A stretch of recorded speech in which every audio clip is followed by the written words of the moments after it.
Currently recording. Perfect. Here we go.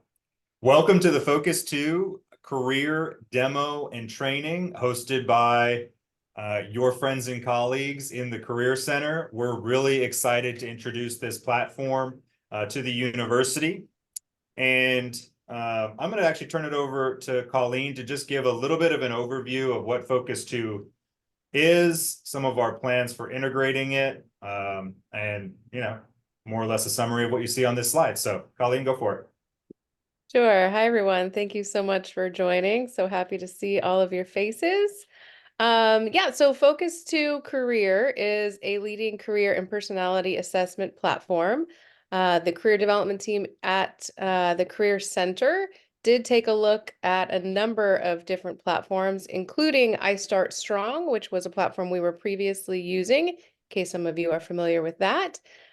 We did determine that Focus2Career is the most robust and I think going to be a great asset to what's going on currently in the classroom. It's already used by hundreds of colleges and universities nationwide. And the other exciting piece is that it's a fixed price. So it can be used for every department, grad business, grad engineering, all the different undergrad. So an unlimited number, as long as a student has an scu.edu email, they can take the assessment. They can also take it as many times as they'd like, which is a significant difference to a previous platforms as well. And they can download their assessment every time they take it to see if things change.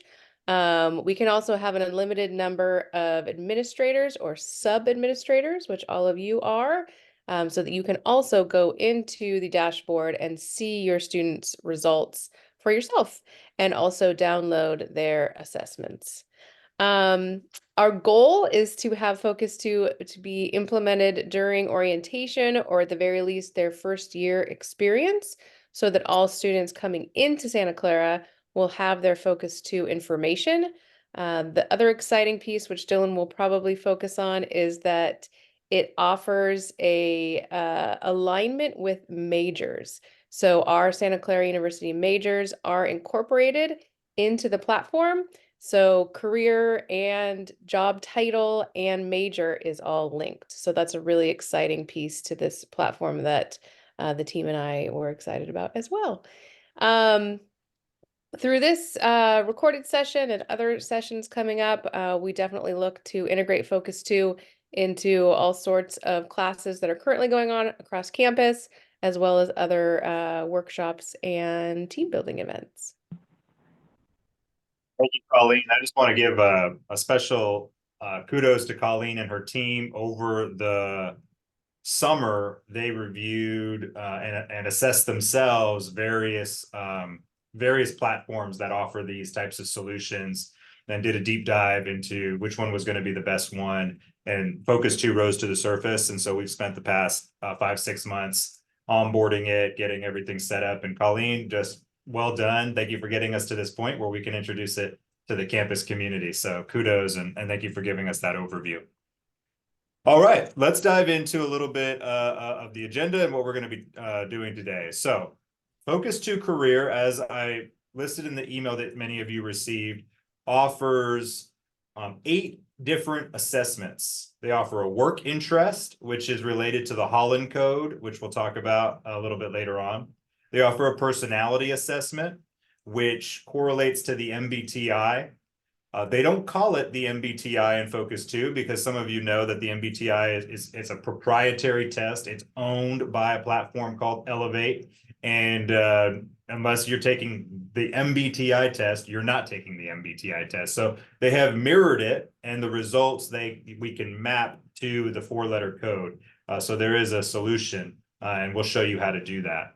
There's a values test, a skills test, assessment, I should say, a leisure assessment, which I think is kind of fun, a career planning assessment to determine, how far along a student is or how much thought they put into their career so far, academic strengths, and career readiness, which relates to the 8 career readiness competencies as established by the National Association of Colleges and Employers. So those are the assessment side of it. There's also the tools side of it. There's academic and major exploration. As Colleen mentioned, they can go in and explore different majors, see what occupations relate to those majors, and vice versa. They can explore occupations and see which majors at Santa Clara University are offered that relate to them. Occupation exploration, Focus 2 is directly mapped to ONET. If you're not familiar with ONET, it's the most comprehensive database of occupations, job families, and industries maintained by the United States Department of Labor. And so actually, when you get your Holland code, which is what you'll get when you take the work interest, that code has been extensively mapped to every occupation known to the Department of Labor. And so you can see based on your code what occupations might be interesting to you. So it's very comprehensive in that sense. We'll go over that in a little bit. Students have the ability to save majors of interest and occupations of interest. This is why it's important for us to integrate this early on in the student's journey, especially students who are undeclared or maybe considering switching majors. They can use this platform to explore, save, and just do a little bit of research. There's education and career management trackers where they can upload, input information about different educational accomplishments, different career accomplishments, goals that they want to set for themselves, etc.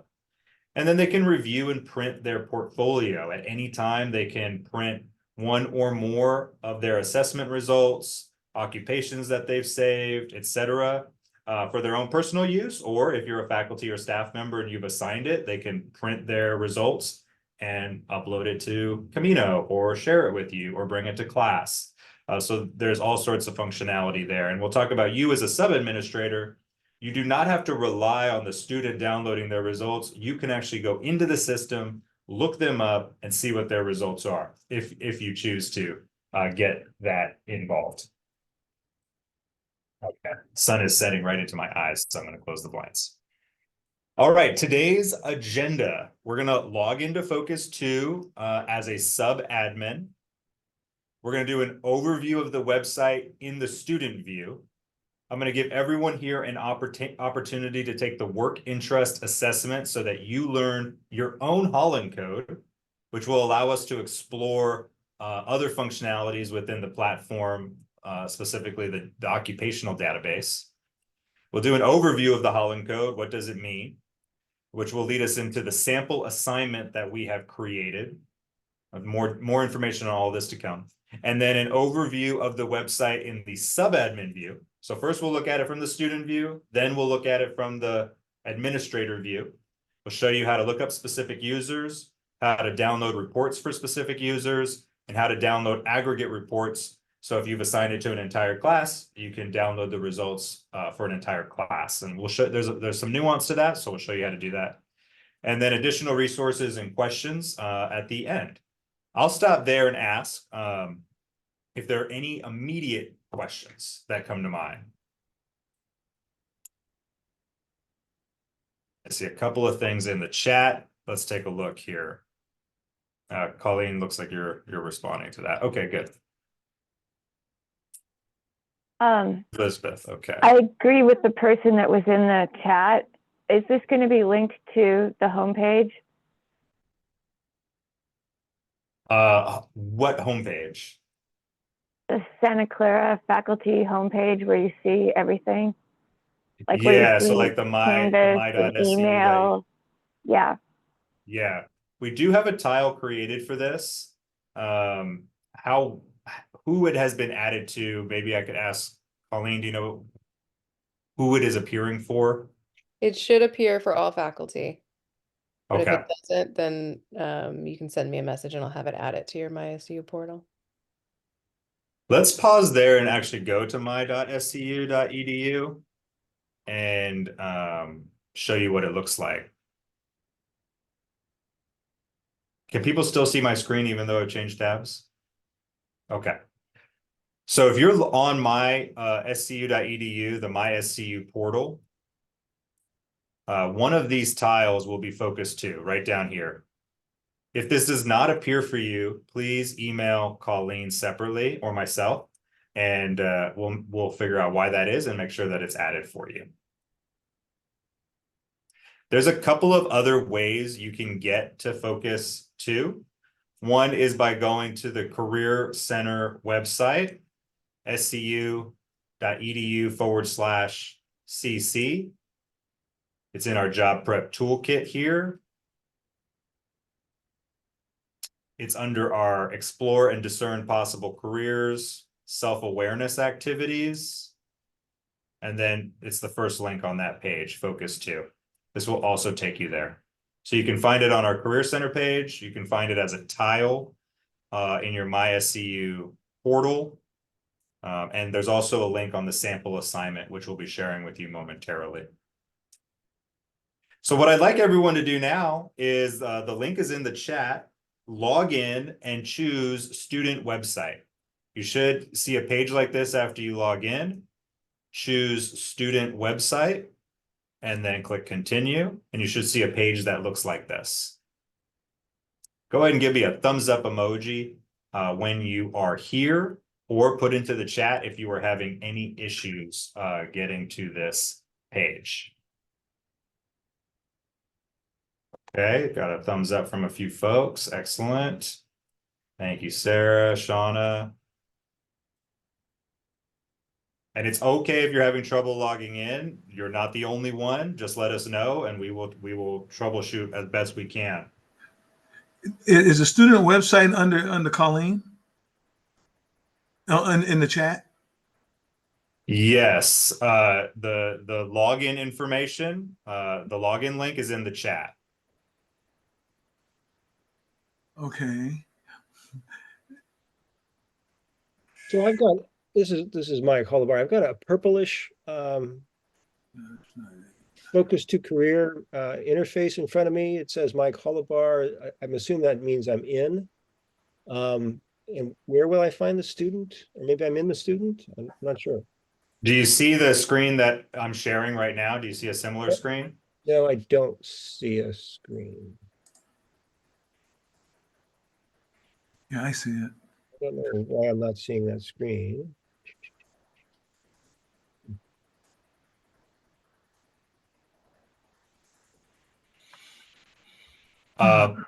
Mike, so you've logged in successfully and you're seeing, and what do you see? Does it say welcome, Michael? Well, no, it says Mike Hollabar, right? It says I can log out, so that implies that I'm logged in. It's a dashboard, I guess. I'm looking at a dashboard. Okay, log out of that because you went into the administrator website. Okay.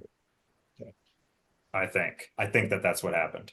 Okay. Sorry, everyone. Just this is part of the process.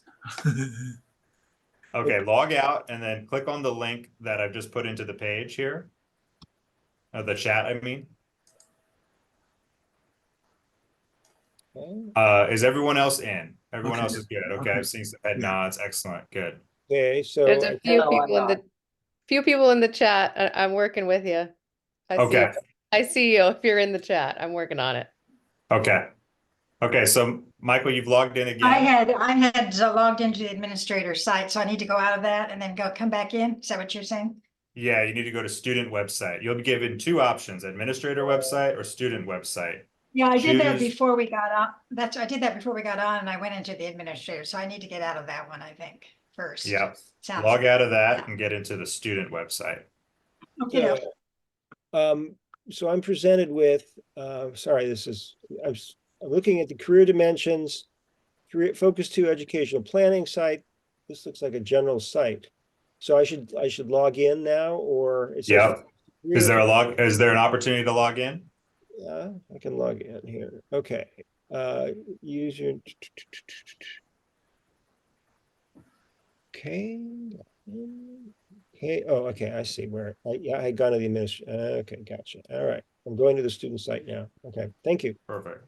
So Colleen will continue to work with some of you that are still having issues. I see you, Elizabeth, Marina. We'll continue to work with you on that, but I'll proceed. If it helps, I'm pretty sure me and Marina are getting the exact same page and going through the same thing. So like I'm seeing the exact same thing she's typing, I'm seeing. So, but I know we'll fix it.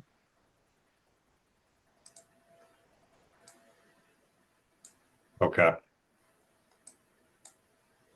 Here's what I'd like now, while some of you are still working to log in, you can follow along with me still. You don't necessarily need to be logged in to follow along, although we'd like you to get logged in so you can take the assessment. But let me walk you through the main functions of the Focus2Career platform. This is what a student will see. The very first one is Career Planning Foundations. And there's 3 assessments here. Okay. There's My Career Planning Involvement. And you can it asks you a series of questions and will give you a result. We're not going to do all of these, but I encourage you to explore on your own time.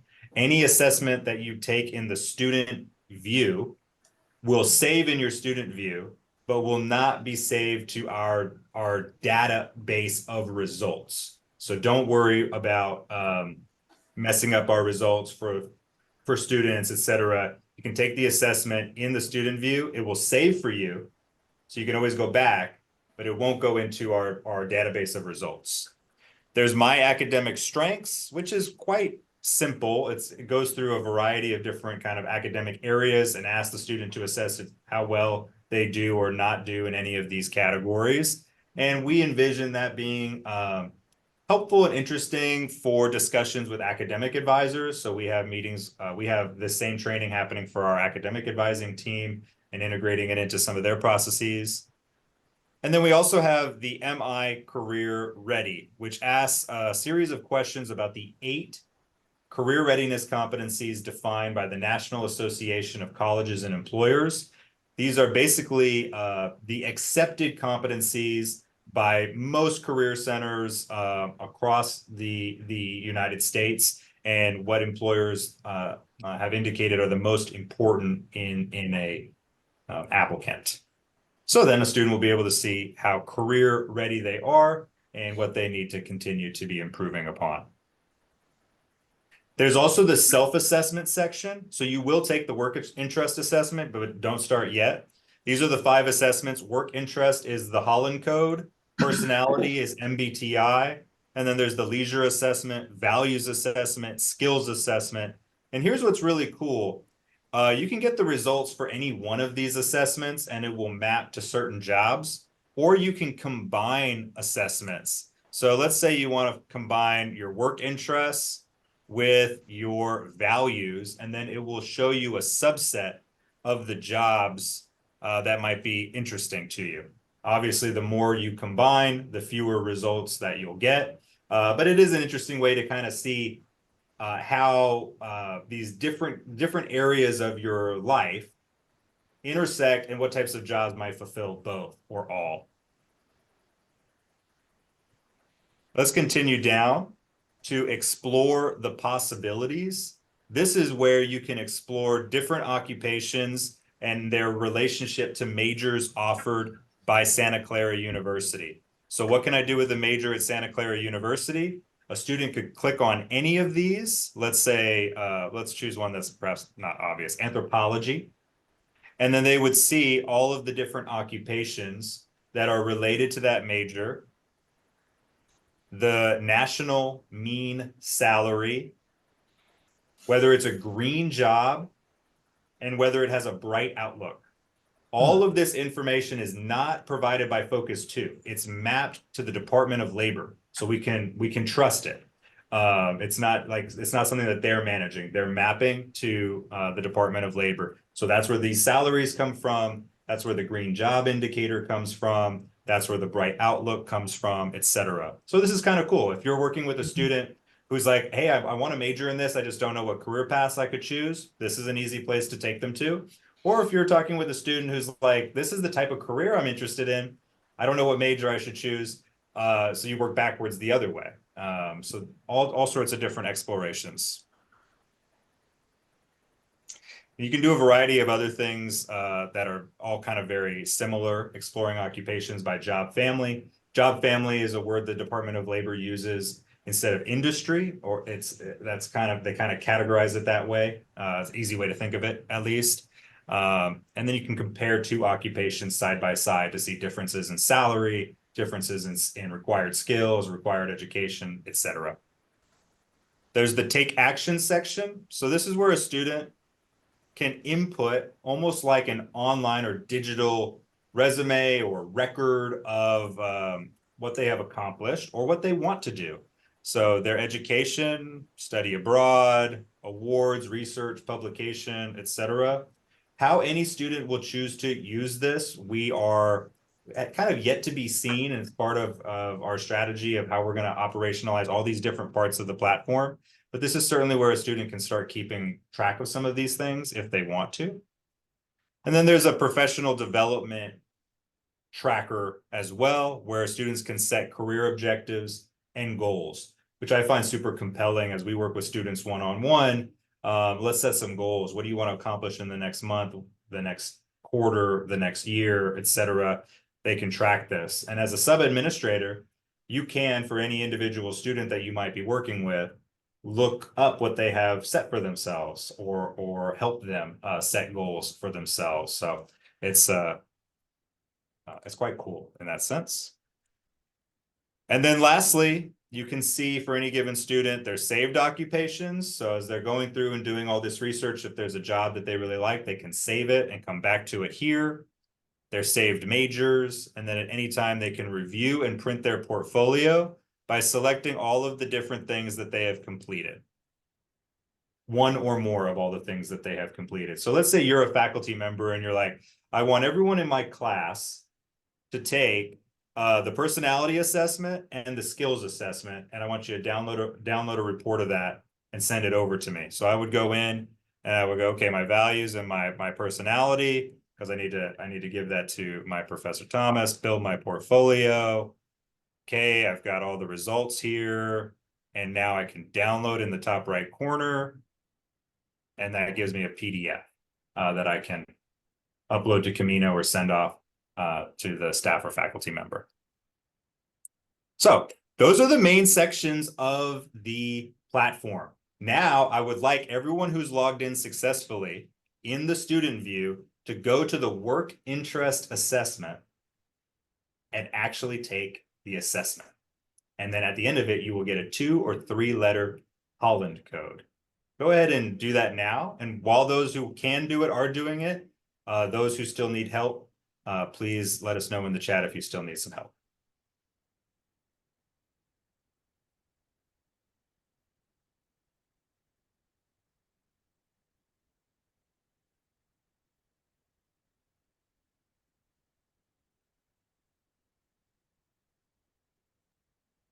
So sorry, Dylan. So we have Yeah, to, please. Mike, we have to log out of this now and log back in? Oh, you shouldn't have to. If you're in the student view, you should see a page similar to what I'm scrolling through right now. Well, see, what I see is I'm viewing Dylan's screen. So how do I get out of that? Oh, that's kind of you're kind of in a Zoom thing. So if you press Yeah. the escape button on your keyboard, you should be able to see your desktop again. Yeah, just did that. Okay. Okay. And then go to wherever you're logged in to Focus2. Dylan, I'm where career dimensions, career education, and planning systems. That's what I clicked on. That's Yeah, what do you see an opportunity to log in? Yes. Okay. Okay, go ahead and log in with your SCU email address as your username and your Okay. password. Colleen, would it be Frederick or Fred for? No, it's F mentioned. Okay. Okay. Oh, good, Carol. I'm glad we have some user validation. Excellent.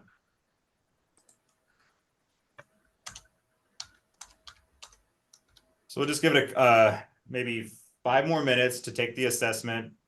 Give me a signal that when you're done and you have your Holland code, your 3-letter code, 2 or 3-letter code, by giving me a thumbs up emoji. That way I know.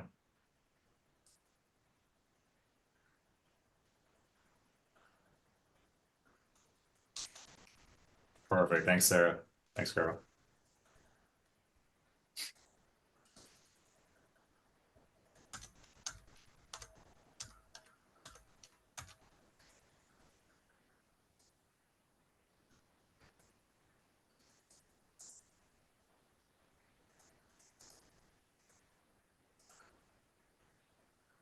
I don't have an account.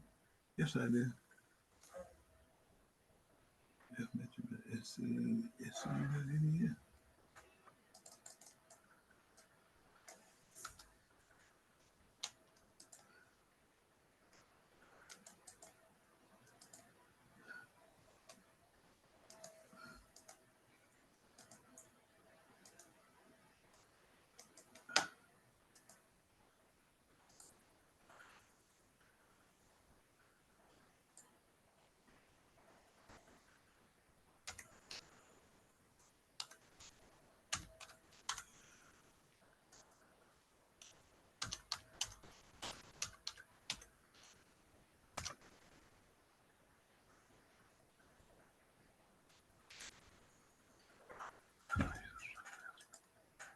Yeah,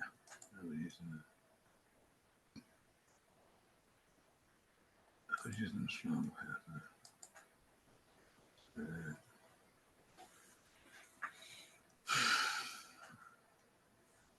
Fred, talk to us. Are you in?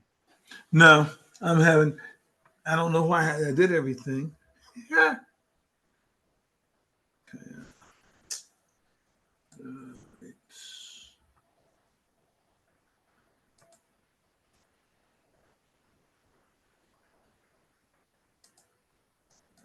Yeah.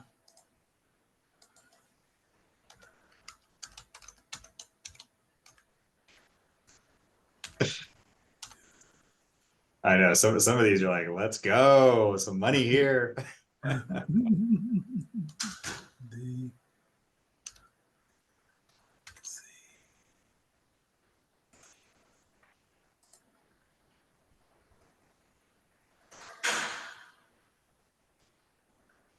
Okay.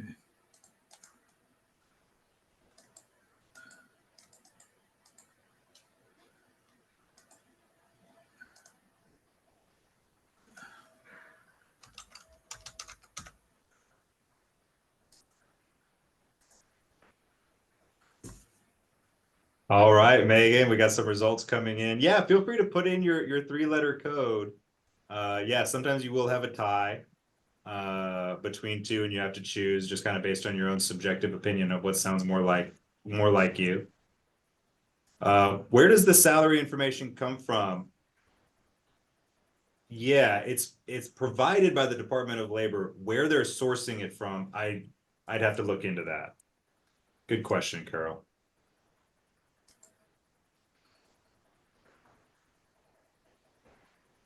Okay, we have a few S dominant people in the group. This is interesting. Excellent. Not surprising for education. Brian, yes, sir.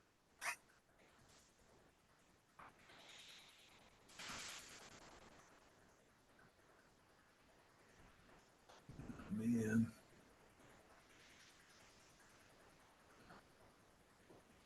Excellent, excellent.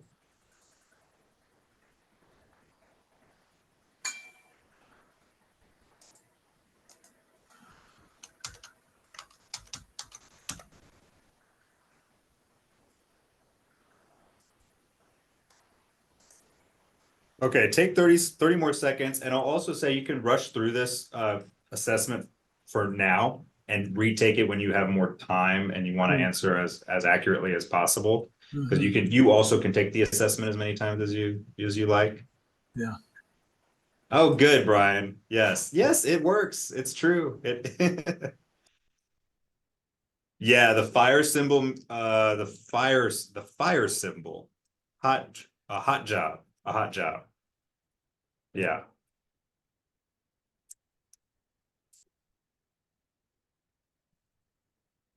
DJ. Nice, Shauna. I like that. Okay, so you should now see a page like the one I'm displaying on my screen.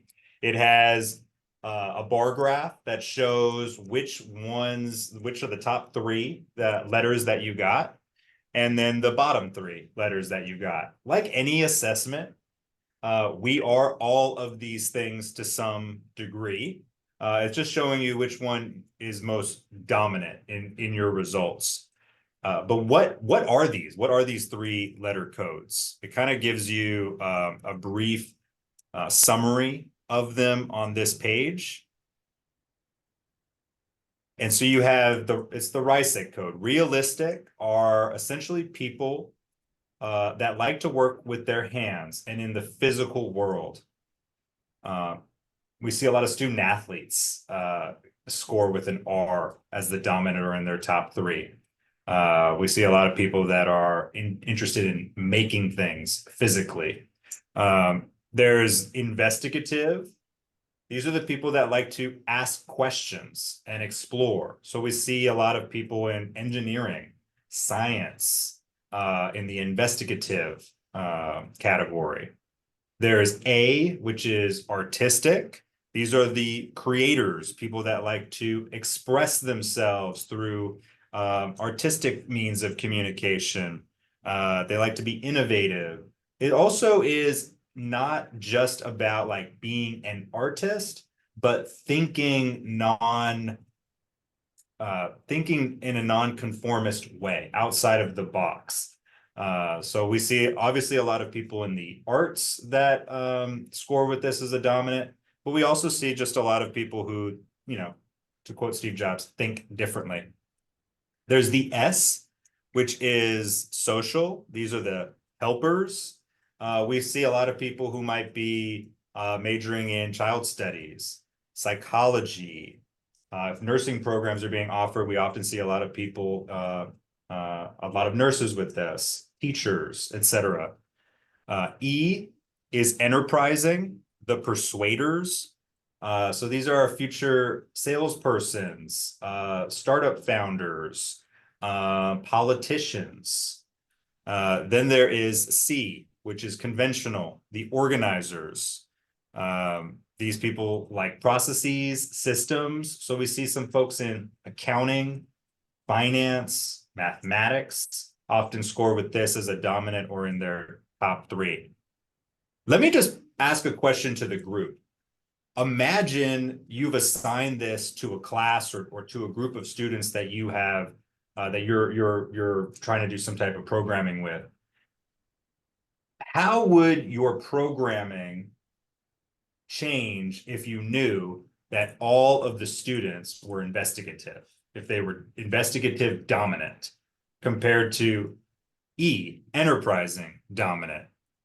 This is maybe a hypothetical, but could this inform some of what you do with your students in terms of the types of assignments or activities or programs that they might be interested in?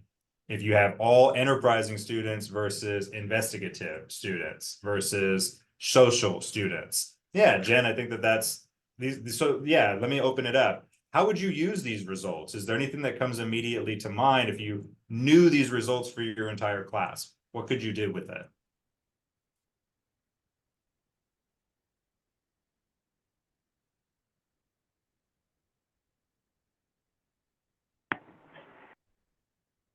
Hi. Yeah. The reason that I wanted to learn about this is that Bonita and I teach a class, and they're all engineering students. We know that. They're all master's students. We know that. But I was curious to know which style or which category they fit into, because we're teaching them about how different people communicate differently. And so I haven't read all these in detail, but I assume I could say, okay, so most of you fit into these categories, but think about how in your office you're going to be working with people of the different type of category. You need to learn how to communicate with them the most effective way. That's how I plan to use it. Yeah, that's fantastic. And it would and with that in mind, I think it would be so interesting to know if you had like half the class was enterprising dominant, they're persuaders, versus investigative dominant who are asking why. So you have these people who are like, we should do it this way, and the investigators are like, but why? And so just like being aware of those dynamics that might exist in your class or program, and all of these assessments will give you different insights. This is just one of the assessments. So yeah, thanks for brainstorming a little bit with me there. Let me take you to the next part. Once you have the Holland code, which is interesting information in and of itself about what that student is like and what their kind of like proclivities are, if you click continue, it will take you to all of the occupations that match that Holland code. And I want to just do a deep dive here for those that might be interested in going this next step, and show you what you can see about these different occupations. So, okay, I'm an IAE. It's showing me I should be an anthropologist. That's my top one. I've never thought about being an anthropologist, but if I wanted to be one, it shows me all of the majors that could potentially lead me to a career in anthropology, which is compelling. It shows me how much I could potentially make, the US national average. Let's do a little bit of a deeper dive. I'll click on anthropologist. And again, all of this is coming from the Department of Labor. It gives me an occupation overview. I can save this occupation if I want to. I could print this occupation if I want to. So you could assign all of your students, print at least one occupation that's interesting to you. We're going to discuss it in class. That could be an activity. It shows you the job tasks, so the things that anthropologists are commonly doing. It shows how your Holland Code results stack up with other people who are anthropologists and their Holland Code results. It shows you the skills required of an anthropologist. And if you've taken the skills assessment, it will show you which of the skills you have that the job also requires, which is pretty cool. So things are constantly intercommunicating with each other, one assessment to the next.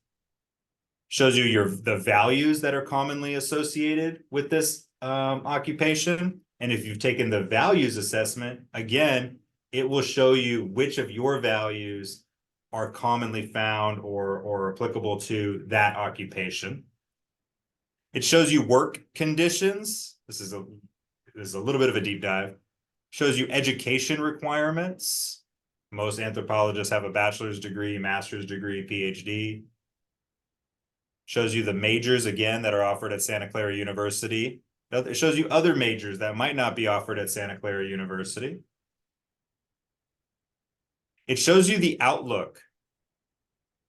Is this occupation likely to grow, shrink, stay the same, which I think is very compelling. It shows you the earnings. The earnings that it shows you at the top level are the national earnings. But if a student, let's say a student they came from another state to come study at Santa Clara University and they intend to go back to that state, you can go to view salary information by state. It will give you local wages. And you can go all the way down to zip code and choose what the wages are for that profession in a state or zip code. So it's super granular in that sense, and students could look at what the wages are in California compared to what they are in Oklahoma, for example. It shows you opportunities for advancement, how one might advance in this field, which is compelling, especially as students perhaps are preparing to graduate and are considering graduate school, or if they've just finished graduate school and they're considering a doctoral degree. Is that necessary? You can open up some of those conversations. And then lastly, one thing that I find super cool is that it will show you relevant professional associations that a student could explore, sign up for the newsletter, check out the careers page of these professional associations. So all of that is a result of learning your Holland Code, and then you can go in and do a deep dive in any of the professions that relate to that Holland Code. And you can do this, you can get to any of these occupations through a variety of ways. All of the assessments will lead to different occupational results. And all of the majors will show you different occupations. So there's a ton of different ways you can do this. Carol?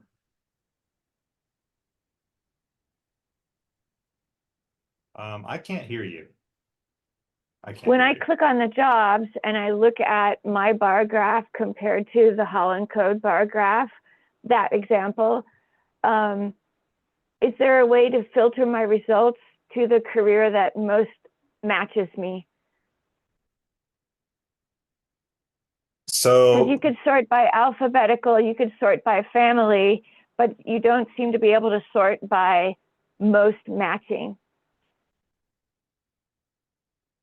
Yeah, I'm not sure actually. Here's one thing that you could That's do. okay. Yeah, let me show you something. You can go into, and I'm going to put this link right into the chat so you can follow along if you care to. This is the actual ONET website, the Department of Labor website. If you go to this website, you could simply click your dominant letter. So if your dominant letter is an S, you just click on S, and it will show you the results for just your dominant letter. And that's one way you might go about doing this. Now, the more, if you add a second interest they call it, like a work interest, if you add realistic, it will show you different results. And then if you add a third or more, it'll show you even more different results and continue to narrow it down. So that's one way you might do it, is just choose one, the most dominant letter. That's true too, Carol. It's definitely geared towards exploration. And I think we'd have to learn a little bit more about how the algorithm is working on the back end. Maybe the ones at the top, like anthropologist for me, maybe that is the one that matches the most. It's just not giving me, no, you don't think so? Well, It's alphabetical. oh, it's alphabetical. That's right. You just said Yeah. that. Okay. All right. A good point for investigation. We will investigate that, how to find the ones that are the most match. Michael, are you asking about the salary by state?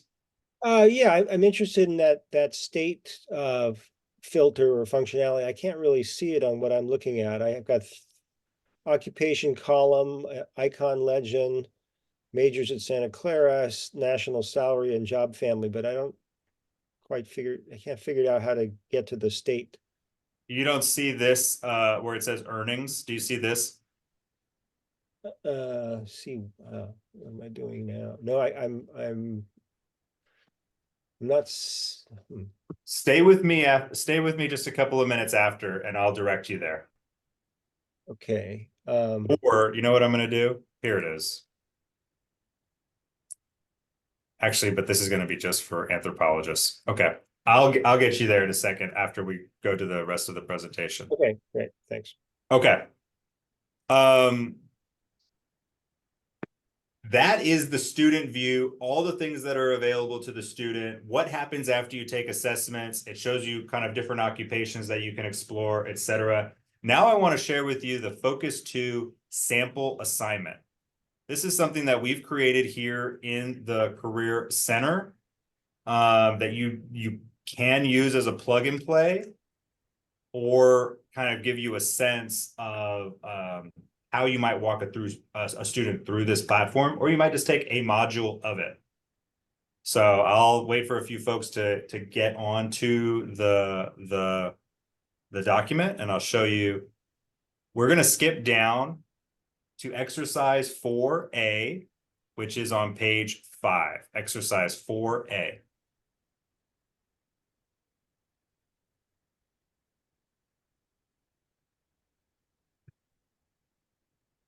Now, every single part of Focus 2 has an exercise associated with that you could assign a student and they could fill it out with reflection questions built in. I'm just going to show you the one for the work interest because that's the one we did together. So imagine you wanted to assign the work interest assessment to your students. You give them this module, this assignment. They enter their 3-letter Holland code in these empty spaces. It has a breakdown of what the Holland code is, what each letter means. It asks a reflection question. Do you agree with your Holland code? So kind of like what Carol said at the beginning, it felt very accurate. What Brian said is his position was there, so that was good. Does it match with you? So there's a reflection question there. And then in exercise 4B, the work interest occupation results, this is a deep dive to have the students really learn how to explore a specific occupation. So they choose an occupation. In the example I gave, it was anthropologist. And then they write down 2 of the skills that they see, 2 of the values that they see, 2 of the work conditions. What's the minimum education requirement? Does Santa Clara University offer a major that relates to this? Is the outlook growing or shrinking or staying the same? What are the national earnings? What are the California earnings? Is there any professional associations related to this occupation? And then there's a reflection question. In your opinion, why is it useful to know things like the working conditions, educational requirements, job outlooks, salary ranges? How can knowing this information help you decide on a career path? Now, we wrote all of these sample assignments from the Career Center's perspective. Obviously, we're using this to surface questions about career. Some of you I know are going to be using this to surface questions about intergroup dynamics and communication styles, and that's all well and good. So you'll have to come up with maybe different kind of modules or assignments. This is very career center focused, but hopefully it gives you a sense of like how you could go about walking a student through some of these modules. So you'll see everything in here. I encourage you to take a look. It's view only, so you can download it as a PDF or a Word document, or if you'd like a Google Docs version, you can always email me or Colleen and we can make a copy for you and give you a Google Docs version that you can use as well. I'll stop there. Any questions about, before we go into the sub-admin view, any questions about anything we reviewed so far?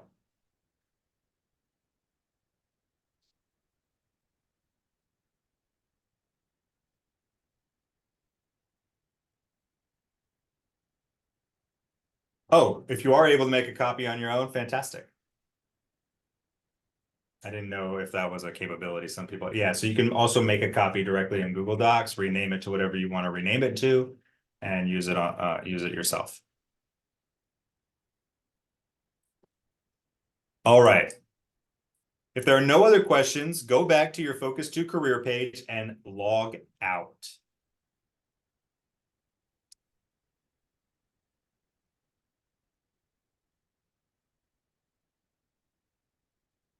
And then log back in. Let me put the link so it's at the top of the page. Log back in, and this time you're going to choose administrator view, not student view, or administrator website, not student website. Once you have done that, give me a thumbs up. Okay, Elizabeth, you're in. You got in. Okay, excellent. I'm glad to hear it.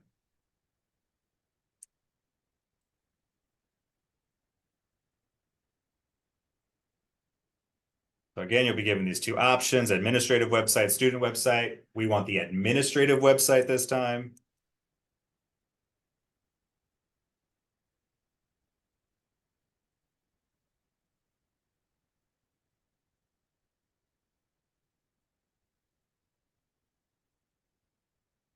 Marina, were you able to get into? Oh, good. Yeah. Good. Michael, you're in? Okay. So The now you second should. time around, it didn't even ask. It didn't even ask which one to go to. It seemed to put me straight into an administrator because it's a dashboard with users. So you do see the dashboard similar to what I'm displaying on my shared screen? Okay. I can't see the screen. Okay. Sarah, you can't get in? But you were just in, right? So why is that? So I could get in through login.scu.edu to the student view. But then when I try and go through that link and log in to access the admin view, I'm not able to do that. Try the link I just put into the chat, which is hopefully a direct link to our SSO. And let me know if you get an administrator website option this time.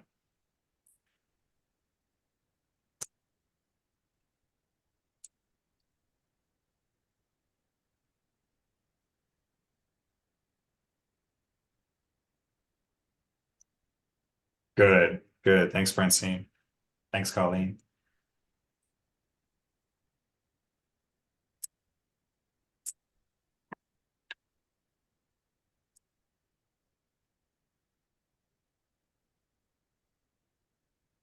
Okay, Sarah, if you want to hang out just a little bit after, Colleen and I can help you too. Let me share with you just the three main things of the sub admin. It's just as a zoom out. It's probably, you probably don't want to spend too much time in the sub admin. If you're going to be assigning it to students or asking students to do it, put the onus on them to share their results with you, to download the PDF, to bring it to class, to upload it to Camino. You could spend some time in here to do those things yourself, but you know, make them do it. They can download it, they can bring it to you. But if you need to look up a user, download a report, here is how you do it. Your dashboard might look a little different than mine because I'm a full administrator and you're a sub administrator, but you should see your users and you should be able to look up a user. Give me a head nod if you're able to do that. Okay, perfect. So when you click up, when you click, look up a user, you can enter that student's last name, email, or their username, which is their email. So you have to know their last name or their email. Who's an example I can use? Oh, I'll just click on a letter. You can also click on a letter too. And it'll show you everyone that's in here. Oh, Dimitri, that's who I'll use. So if you click on a specific, if you find your student, you can go here.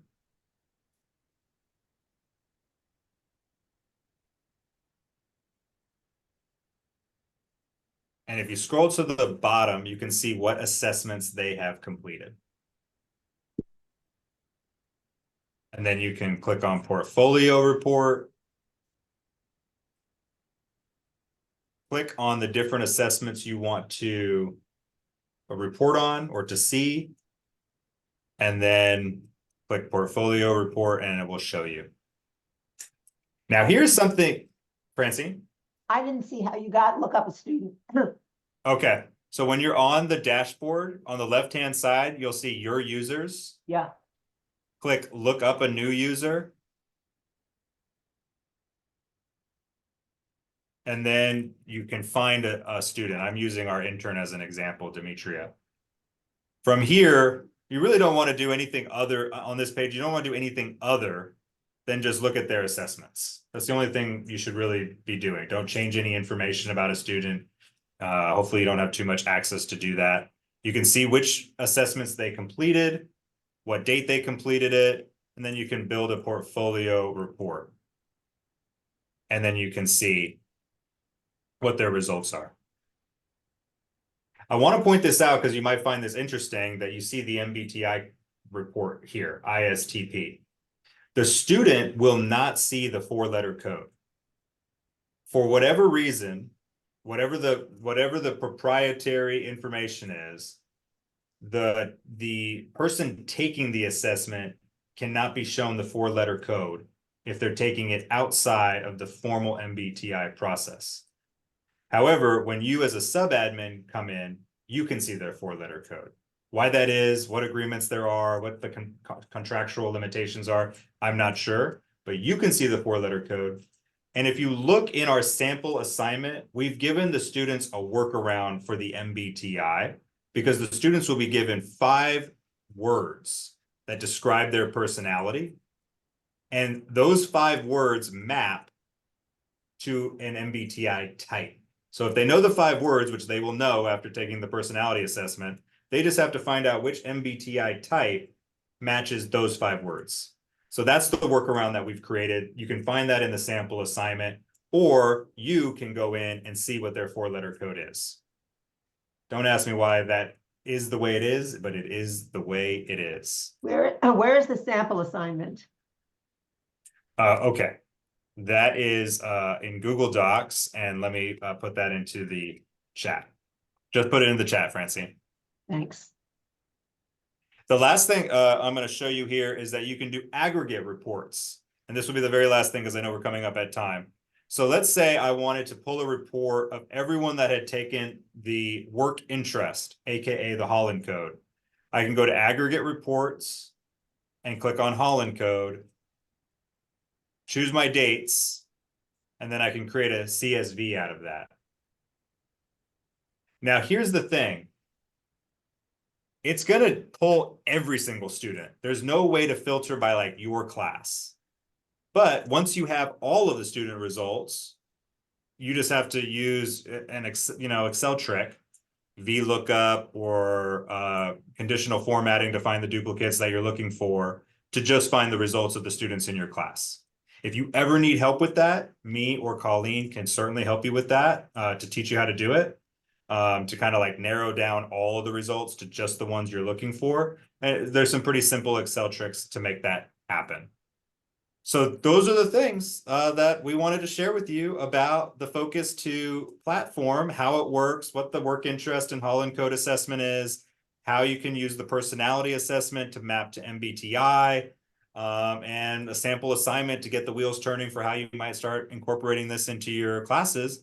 And to assign it, all you got to do is send the link to the students. They'll send some of the same links that we've been sharing with you today, or direct them to the Career Center website. They log in and they're off to the races. We've already had, I think, over 100 students take it, and it's been going really well. And I'll just stop there. And for those that need to leave, please leave. You can always email me or Colleen for follow-up, but we're going to stay online for a little bit for any questions. And Michael and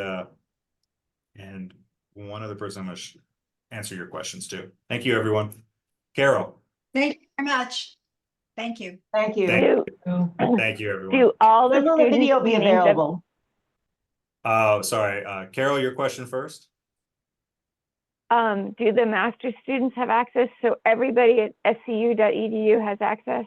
That's right. Okay, thank you. You're welcome. When will the video be available? We can make the video available tomorrow, I guess. We can send it to this group. Yeah, we might have, but give us a second to edit it because there's a lot of time in that video that needs to be